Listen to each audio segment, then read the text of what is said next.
साध संगत जी, प्यार से कहना धन निरंकार जी।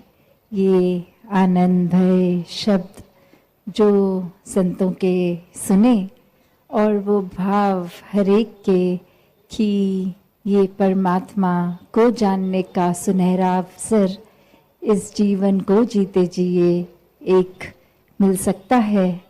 और सिर्फ ये परमात्मा को जानने का उद्देश्य ही एक परम उद्देश्य इस जीवन का, कैसे एक परमात्मा को जानकर इसको प्यार करके इसके एहसास में रहकर ही फिर वाकई ही मनुष्य जीवन एक सफल जीवन माना जाएगा।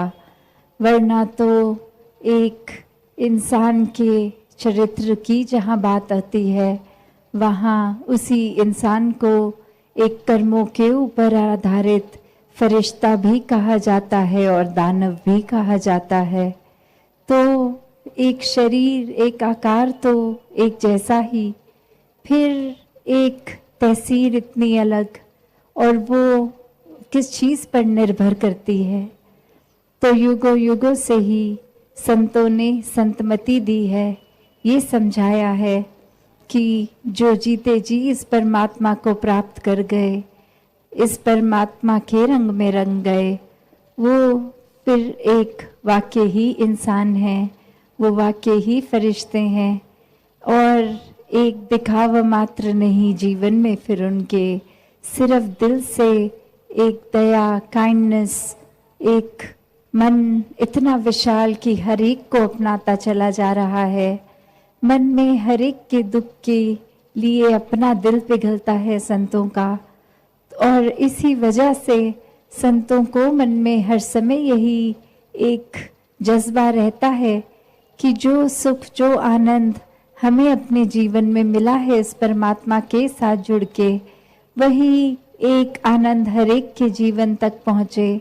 हर किसी के जीवन में यही रूहानियत आ जाए, और रूहानियत आते ही ये इंसान ही बन जाता है, एक मुकम्मल इंसान पूरी तरह से। फिर एक वही भाव कि ये ब्रह्म ज्ञान द्वारा जीवन जहाँ हमारा इतना महक उठा है, ये हर समय रहने वाली खुशबू, और वही हर एक को मिलती चली जाए। हर कोई एक अपने आप के अंदर सुकून का भाव महसूस कर सके और हर समय कर सके, कुछ पलों के लिए नहीं, हर पल के लिए।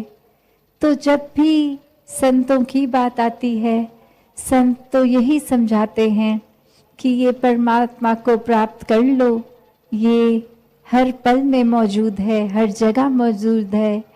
तो बात वही कि अक्सर ये संदेश ये ही सच है, पर फिर भी एक इंसान फिर अपनी बुद्धि चतुर चालाकियाँ ये सामने लाता है, तो ये सच्चाई भी सच्चाई नहीं लगती। फिर मन में ख्याल आ जाता है कि ये परमात्मा को तो पाया नहीं जा सकता। पर अगर ऐसा ही होता तो क्यों मीराबाई गा गा के बोलती कि पायो जी मैंने राम रतन धन पायो। ये सौगात जो उन्हें अपने सद्गुरु से मिली, ये कोई झूठा सौदा नहीं है, ये ही सच्चाई है। और इसी सच्चाई को किसी भी युग में देख लें, आज भी देख लें, तो सच्चाई ने तो सच्चा ही रहना है। कोई भी धातु किसी भी युग में वो वही धातु रहेगा। एक फूल हर युग में फूल रहेगा। उसी प्रकार ये सच्चाई भी समय के साथ नहीं बदलती। एक भाव हर एक का कि ये निराकार, ये परमात्मा, इसको जब जान लेते हैं तो वाकई ही अपने आप से भी ये मुलाकात हो जाती है। अपना परिचय भी फिर वही कि जो एक आत्मा का परिचय है, ये शरीर का परिचय तो शायद नामों से समाज ने एक रख दिया है, पर ये परिचय तो कुछ समय का ही है। जब तक श्वास है तब तक शरीर है, तब तक शरीर से जुड़ी हर चीज़ है। और ये परिचय तो उसी समय खत्म हो जाएगा जब श्वास खत्म हो गए। तभी तो एक श्वासों की ये यात्रा खत्म होने पर कोई नाम से भी नहीं बुलाता। सब यही बोलते हैं कि इनका शरीर एक अपनी यात्रा पूरी कर गया है, वो शरीर छोड़ गए हैं, या एक वो बॉडी के नाम से, डेड बॉडी के नाम से जाना जाएगा, पर नाम से नहीं अपने।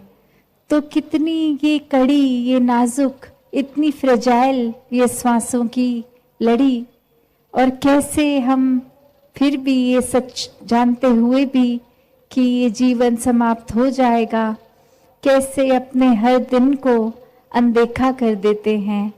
जब भी कान में ये बात पड़ती है कि परमात्मा की प्राप्ति कर लो, इससे एक हर समय का एक सुख मिलेगा, वो संदेश कैसे हम आराम से अपने कानों से एक निकाल देते हैं, एक मन में नहीं बसाते। एक फिर कभी मुसीबत का समय आएगा तो याद आता है कि किसी ने कहा था परमात्मा को याद करो, पर अगर इस वजह से याद करेंगे तो वो सही मायने में याद नहीं, वो सही मायने में परमात्मा के प्रति प्यार नहीं। तो ये सुख दुख में प्यार तो वैसा ही रहना चाहिए, चाहे कोई भी परिस्थिति हो। तो बात वही कि मन अगर जिज्ञासु है, मन में इच्छा है, ये जिज्ञासु भक्त की अवस्था है, तो फिर बहुत ही आसान है वो ज्ञानी भक्त की अवस्था को प्राप्त करना, क्योंकि ये सिर्फ ब्रह्म ज्ञान द्वारा ये एक परिचय जब हो जाता है परमात्मा का, तो हर समय फिर इसी में मन लगता है।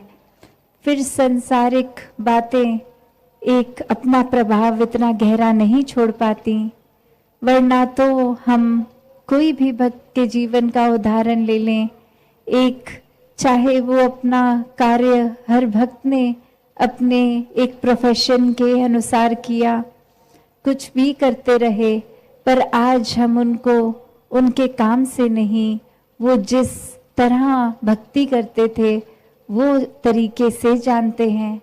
और एक ये भाव फिर वो नहीं कि ये भक्ति किसी आर्थिक पहलू से जुड़ी है, नहीं, ये भक्ति तो भक्त के मन की अवस्था है जो डामाडोल नहीं होता। एक किसी ने कुछ कह दिया और वहीं अपने भक्ति के अंदर शक आ गया, तो ये भक्ति भी भक्ति नहीं है।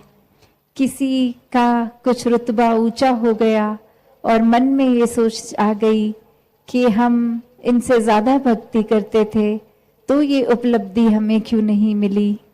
तो ये परिस्थिति में इस तरह की सोच भी फिर वाक्य में ही भक्ति नहीं है, क्योंकि भक्ति तो फिर एक फलस्वरूप एक भक्त को क्या चाहिए।